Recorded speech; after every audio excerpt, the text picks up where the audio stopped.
আপনারা অনেকে কিভাবে যে ইনবক্সে বলেন যে আপু এই কেকটা 400 টাকার মধ্যে করে দেন, মানে একটা 3 পাউন্ডের কেক আপনি 400 টাকায় মানে হাফ পাউন্ডে করে নিতে চাচ্ছেন, সেম ডিজাইন। আচ্ছা, আপনার মানে একটি সাধারণ কমন সেন্স থাকা দরকার যে একটা 3 পাউন্ডের ডিজাইন আর একটা হাফ পাউন্ডের ডিজাইনের মধ্যে আসমান জমিন পার্থক্য আছে। মাঝে মাঝে আমি নিজেই কনফিউজড হয়ে যাই যে আমি কি মানে কেকের বিজনেস করতে এসে বড় পাপ করে ফেলছি নাকি। আবার হাসিও পায় অনেক যে কি একটা অবস্থা, কি ধরনের সেলস থাকলে আপনারা এই ধরনের কিছু কিছু মানুষ এরকম করে। মানে একটা 3-4 পাউন্ডের কেকের ডিজাইন আপনি 1 পাউন্ডের কাছে নিতে চান, বলেন যে সবকিছুই কভার করতে হবে। মানে ভাই এটা কি মানে কি বলবো।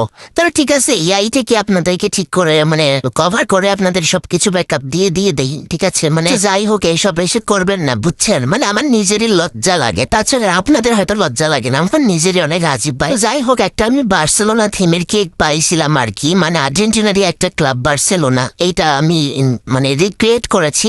আমাকে রেফারেন্স পিকচারটা দিয়েছিল, বাট আমার এই ফুটবলটা দেখতেছেন এটা একটু বড় হয়ে গেছে, আমি মেক করার পরে বুঝতে পারছি। বাট আমি এখানে কোনো হাত দিতে চাচ্ছিলাম না, কারণ হাত দিলে এখানে ভেজাল হয়ে যাবে। এই জন্য যেরকম ছিল আমি সেভাবে করে দেওয়ার ট্রাই করছি। ইভেন যখন আমি যে আমাকে কেকটা মানে আমার এই ভাই কেকটা নিয়েছিল, যখন নেয় তখন সে বলেছিল যে ওয়াও, তুমি যে সেম টু সেম করতে পারবো আমি কল্পনাও করতে পারি নাই। মানে সে আসলে আশাই করে নাই যে সে একদম সেম টু সেম পাবে। যদিও বা কিছু ব্যাপার ছিল এখানে, একটু এলোমেলো হয়ে যাচ্ছিল, তো আমি এখানে আর হাতে দিই নাই। আমি ভাবছি যেরকম হোক সেরকমই, কারণ এই থিমি কেকটা আমার আগে করা হয়নি। ফর দ্য ফার্স্ট টাইম আমি বার্সেলোনা থিমি কেক করতেছি। আমি প্রথমে ভাবছিলাম পারবো কিনা, পরে দেখছি যে না।